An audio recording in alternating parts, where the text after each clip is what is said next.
o último vídeo do Tropia, que é o medo de mudar. Max, tem muito mais a ver Ele com fala você. sobre problemas de Muito mais mudança. histórias que te inspiram. Não só de mudança de casa, Mudar mas é mudança difícil. de comportamento. Essa frase, de tão falada em todo lugar possível, deixou de ser apenas uma opinião e virou um fato. Nós, seres humanos, não lidamos muito bem com mudanças. Às vezes a gente... Na verdade, muitos têm aversão completa à mudança. E a nostalgia é o sentimento que você tem pela sua fuga da mudança. É pela ideia de momentos mais simples, momentos onde você tinha conforto infantil ou simplesmente conforto na sua vida. Você se sentia bem com o tempo em que você vivia, portanto, você se sente confortável com aquilo ali. Tá tudo bem naquela época, digamos assim, e eram coisas melhores, entre aspas, então você se sentia confortável. A gente vê um redesign de uma série que a gente amava e começa a odiar por parecer tão diferente. Outras vezes...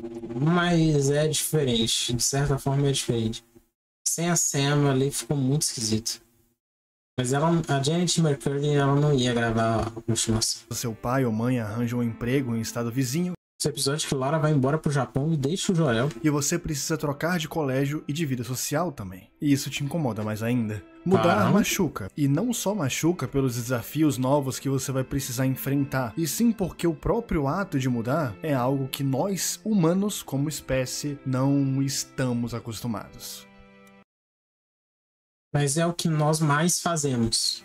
É engraçado quando você estuda um pouco sobre a história e acaba percebendo que como antigamente as coisas pareciam durar muito mais do que agora.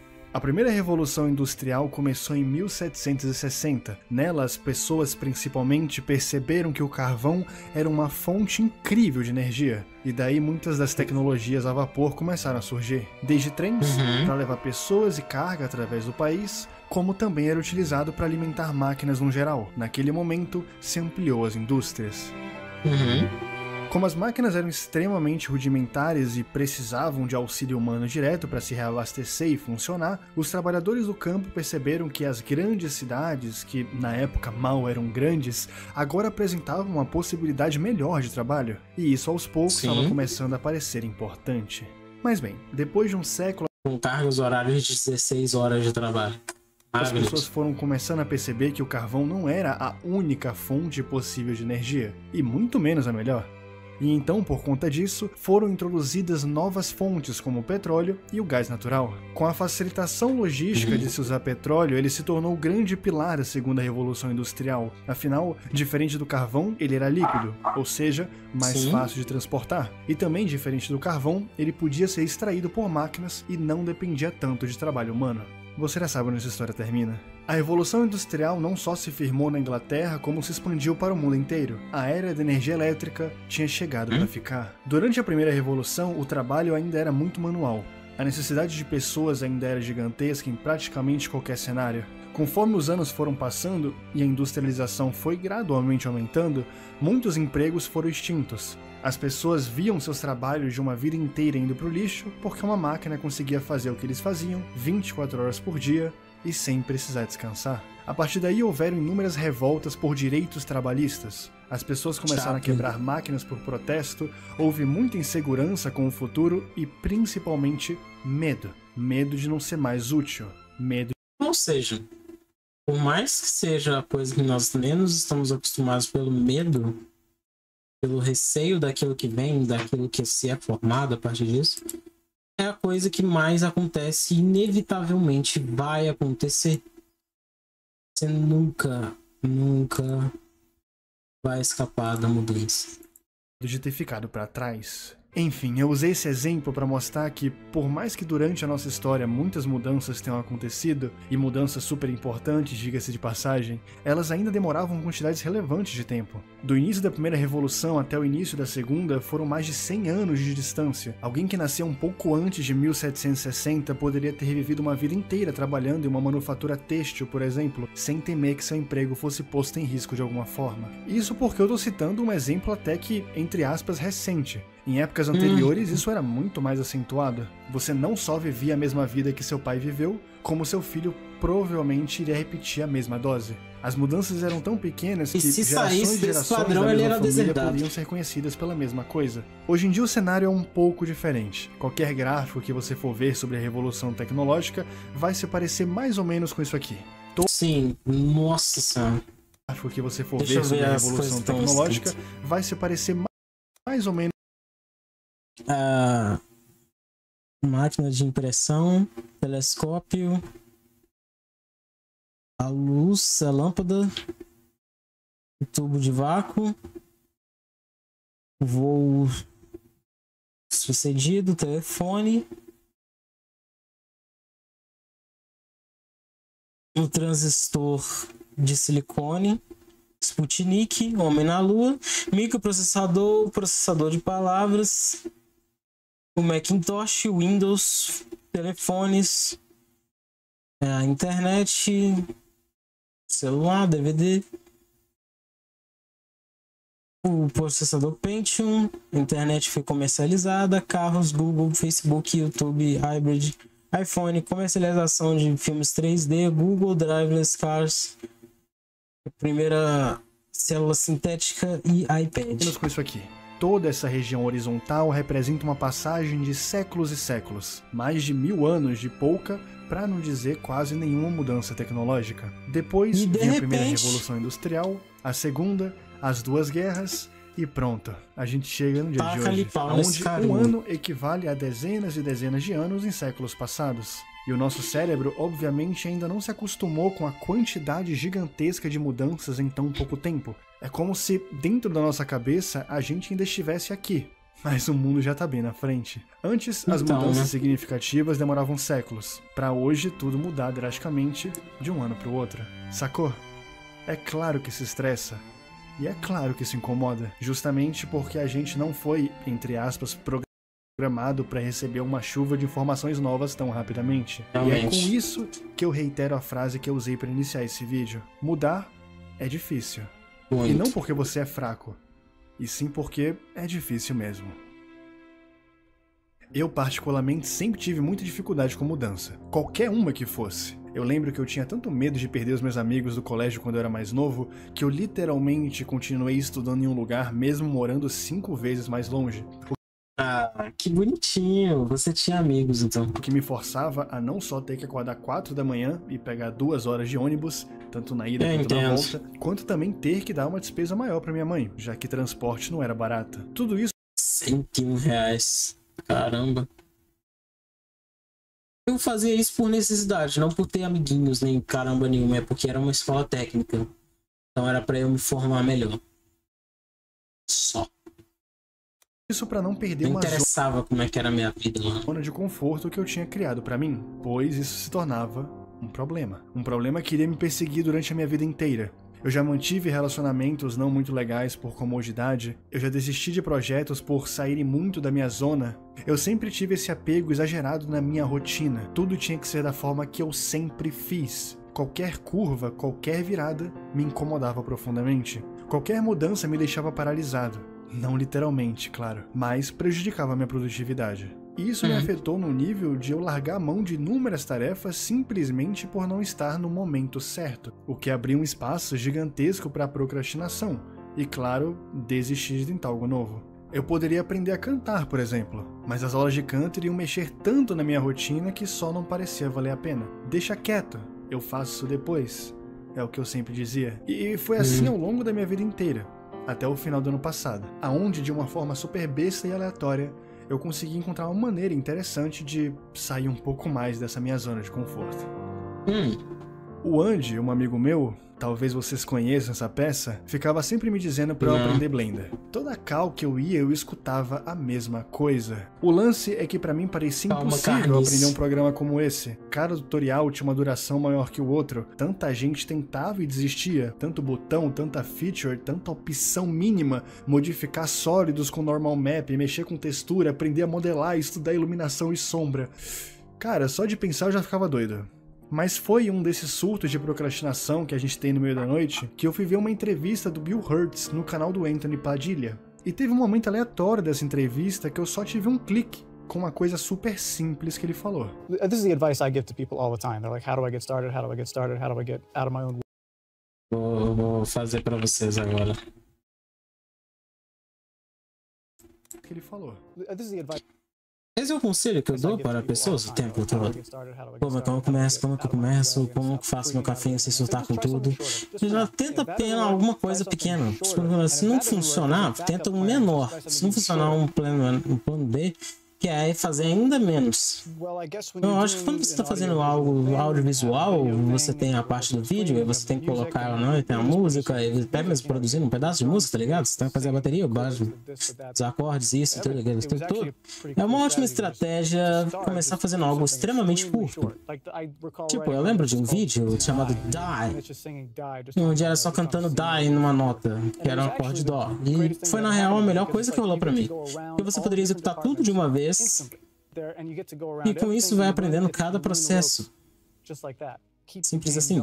Continue e não pare. Que eu percebi que é muito melhor fazer um pouco a cada dia do que não fazer nada por não sentir que eu fiz muito. E eu lembro que no mesmo instante que a entrevista acabou, eu levantei da cama e comecei a criar uma pasta de evolução no Blender. No primeiro dia eu literalmente só aprendi a colocar sólidos numa cena e renderizar uma imagem. Provavelmente a coisa mais básica do mundo. No segundo dia eu tentei aprender a importar mapas e modelos pré-prontos, assim como também aprender a mexer melhor na iluminação. No quarto dia eu queria porque queria fazer uma animação em vez de apenas um frame estático, assim como também eu queria mexer com a câmera, fazendo esse vídeo super curto e besta. E a partir disso, eu fui evoluindo, aprendendo um pouco mais a cada dia, tentando modelar algumas besteiras ou só criando uma cena legal. Aprender a utilizar melhor a câmera e como fazer composições mais interessantes. Foi um processo extremamente divertido. Justamente porque eu não me forçava demais. Todo dia eu tentava um pouco. Se ficou ruim, eu aceitava e tentava de novo no dia seguinte, até que ficasse bom. Perceber que os meios são muito mais importantes que os fins, né, que o resultado final, fez eu também entender que tá tudo bem fracassar, tá tudo bem fazer uma cena completamente quebrada. Tá tudo bem sempre falhar, mano. Porque quanto mais você falhar, mais você vai entender aonde você falha. Mais fácil fica de você alcançar o sucesso. Uma hora eu acerto.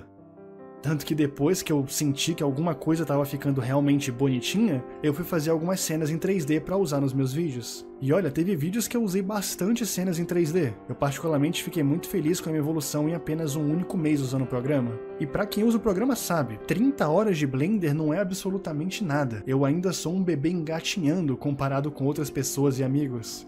E eu acho que foi com essa mentalidade do Hertz, de tentar um pouco a cada dia, que eu acabei me sentindo muito mais confiante para tentar sair de qualquer zona de conforto. E olha, quando eu digo qualquer zona de conforto, eu digo não qualquer zona de conforto.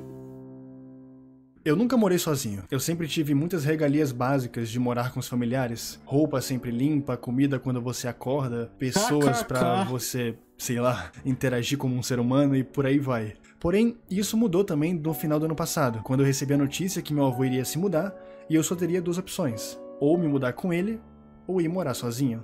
A resposta mais confortável era óbvia. Eu poderia fazer o que eu sempre fiz e me manter em uma zona de conforto. Mas foi nesse momento da minha vida que eu acho que eu tinha conseguido criar coragem o suficiente. E se eu conseguir aprender a mexer no normal map do Blender, o que seria uma mudancinha, né? Eu sempre morei com familiares e eu agora me vejo com 3 meses pra arrumar minhas coisas e ir pra outro lugar sozinho. Porém, em vez de ir pra algum lugar perto de onde eu morava, pra, sei lá, ter algum suporte familiar básico, eu simplesmente decidi ir pra um estado que eu nunca havia pisado antes a 1.800 km de distância. E é basicamente isso que tem sido a minha vida durante as últimas semanas. A mudança em si já foi um pouco chata. Durante os últimos dias, antes do carreto chegar, eu fui empacotando e colocando algumas coisas dentro das caixas. Não dava pra colocar tudo porque, né, eu precisava trabalhar. Mas só de conviver nesse ambiente com caixa, sujeira e um certo vazio, já passava a sensação de que algo estava mudando. Os últimos dias da minha antiga casa eram esquisitos justamente pelo vazio no quarto. Não tinha mais a mesa, computador, os armários estavam completamente vazios, tirando algumas coisas descartáveis. Tudo já tinha ou sido enviado pelo carreto ou colocado na minha mala. Como eu nunca tinha ido pra Curitiba, os primeiros dias antes do computador chegar e eu finalmente voltar a trabalhar pareciam férias mesmo. Tirando o fato de que eu normalmente não compro uma cama ou faço o mercado do mês durante as minhas férias, ainda assim pareciam férias. Os problemas começaram quando eu precisei resolver algumas coisas dentro da casa. Fosse energia ficando fraca do nada e tendo picos aleatórios, o carpete da casa estar mais velho do que eu, ou sei lá, limpeza básica. Limpeza para deixar a cozinha aceitável, limpeza para deixar a região do escritório puramente habitável para eu poder trabalhar sem inalar alguma poeira faraônica que pudesse me amaldiçoar a longo prazo.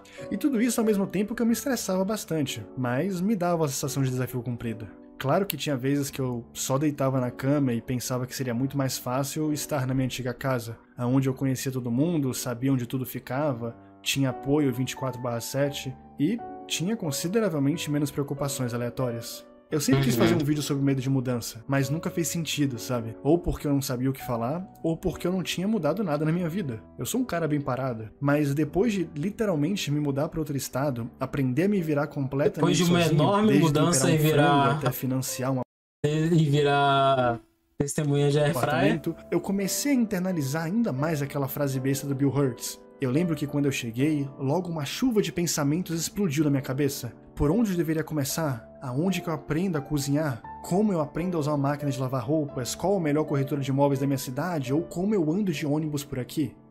E no fundo eu sempre internalizava o mesmo pensamento. Uma coisa de cada vez. Afinal eu tenho 22 anos. Eu sempre vou ter tempo suficiente. 22? Caramba! Vai doer, vai estressar e principalmente vai me tirar da zona de conforto. Isso, novamente, serve para qualquer mudança. Seja para algo que veio de você, como a minha situação no caso, ou o que veio de algo externo, como, sei lá, a evolução das IAs e como isso coloca o emprego de muitos artistas em perigo. Eu fui percebendo ao longo do tempo que as, entre aspas, fases da mudança são tão parecidas quanto as fases do luto. Eu vou usar esse lance da IA que eu falei. Você inicialmente nega que aquela mudança vai causar algum impacto. Depois você percebe que ela vai causar e isso te deixa irritado. Diferente do luto, ao invés de você barganhar, você fica confuso com tudo isso. Quase como se você tentasse não entender. Porque não entendendo, em teoria as coisas não ficam piores. Mas uma hora ou outra o problema bate na sua porta e você não consegue evitar. Daí vem a crise. Esse normalmente é o momento em que você se torna mais forte. Seja os últimos dias de uma mudança forçada, ou seja a notícia desencorajadora sobre inteligência artificial. Mas hora ou outra vem a aceitação. Esse é aquele momento que você entende que a mudança é inerente ao ser humano. Infelizmente as bases vão sempre mudar independente da gente gostar disso, ou não. Ainda mais agora que as coisas podem simplesmente virar de cabeça para baixo de um ano para o outro. No início dói vencer alguns obstáculos, de um mês pro mas outro, em algum momento você só consegue entender. Mano, olha esse moleque, ele com 22 anos, ele tem uma cara de 10 anos mais velho que eu. Entendendo, você consegue dar a volta por cima. Antes de eu me mudar, eu tinha pra mim que era extremamente difícil fazer tudo. Assim como antes de aprender o Blender, tudo parecia impossível. Cozinhar parecia que ia tomar bastante tempo, limpar parecia ser trabalhoso demais. E que tudo seria absurdamente caro também. E nesse ponto aí, eu nem tava tão errado assim. Cacetada! Você acaba se acostumando com isso. Pelo menos, eu acabei me acostumando. Acho que tudo que a gente não conhece parece um bicho de 7 cabeças, até a gente ter força pra ir e aprender sobre. Eu lembro de ficar sempre me perguntando se eu teria condições de me bancar, se do nada o YouTube não teria a chance de morrer e eu simplesmente perder tudo, ainda mais em um estado completamente diferente. Mas esse tipo de problema, mais uma vez, não cabe a mim. Se isso acontecer, uma pena, mas ainda não aconteceu, e eu definitivamente não preciso sofrer por antecipação. E por mais que eu entenda isso agora, foi muito difícil pra mim absorver, ainda mais eu sendo uma pessoa com muita ansiedade. Sofrer por antecipação é quase como um superpoder de uma pessoa ansiosa, e bota super nisso. E bem, é assim que eu vivo hoje. Definitivamente a situação nunca mais não é perfeita, ainda tem problemas e eu continuo odiando mudar. Eu não disse que você ia começar a amar essa coisa, mas pelo menos entendendo que nem tudo tá no meu controle e que faz parte ter os problemas, eu consigo fazer o meu e me sentir satisfeito. Mesmo que eu não esteja bem, se eu escrever uma linha de roteiro, fizer metade de um rascunho, ou só estudar um dos 3 módulos que eu tinha planejado, já tá bom. O meu eu do futuro definitivamente vai me agradecer por ter dado o pontapé inicial, enquanto o meu eu do presente não vai se sentir um completo inútil. Então, depois disso tudo, eu ainda mantenho minhas palavras. Mudar é difícil, mas não é impossível. E quanto mais você entender isso, mais fácil fica da próxima vez. Yay! Então mudem, pessoas.